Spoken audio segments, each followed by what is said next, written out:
Our round 10 match of the day between East Fremantle and Swan Districts was a critical game for both teams. Fourth placed East Fremantle, should they win, we're going to drive a two-game wedge between themselves and Swan Districts, who are equally determined to win in order to force their way into the top four. Well, it was a tough game from start to finish, with East Fremantle making the early running, certainly setting up a lot of inside 50 attacks. Good work there from Foster, bringing up the first goal there to young Daniel Chidlow. And East Fremantle very quickly out of the blocks were looking at danger right from the first bounce. Swan Districts had far fewer forays into their attacking 50. When they did, they managed to create enough scoring opportunities to stay with East Fremantle throughout the course of the first quarter. But it set up a very highly competitive game, some real highlights, and that socket goal there by Tim Gapin, the WAFL's leading goal scorer, one of the real highlights for the entire game. Good aerial duels, some long goals, including this one from East Fremantle centre-half forward Tom Howlett, kept the fans entertained throughout the course of the afternoon. But the real interest was in the scoreboard.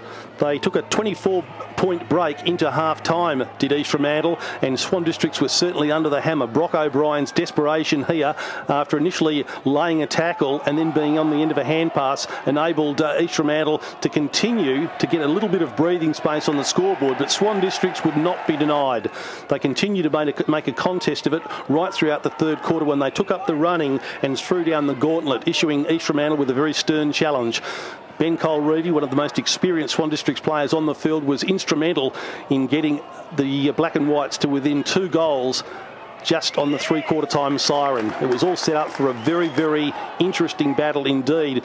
What turned out to be the case was that it was almost a battle of attrition in the final quarter, with East Fremantle continually going inside their attacking 50 but unable to score goals. In fact, the only goal scored in the last quarter was scored by Michael Walters, the small forward for Swan Districts.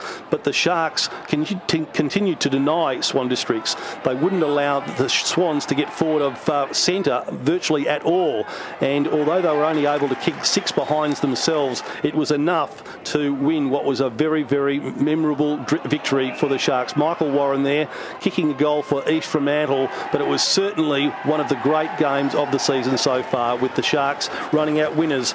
They were 1-point leaders at quarter time. They led by 24 points, as I said, at the long break. At three-quarter time, it was just 11 points to the Sharks, and in a very, very low scoring and tight final quarter, East Fremantle hung on to win 13 goals 10 to 12-10, a margin of just 6 points. We go to next week's game. It's a replay of the 2010 Grand Final. Swan Districts at home, the reigning premiers, opposed to the Tigers at Steel Blue Oval, and we'll be on air from 2 p.m.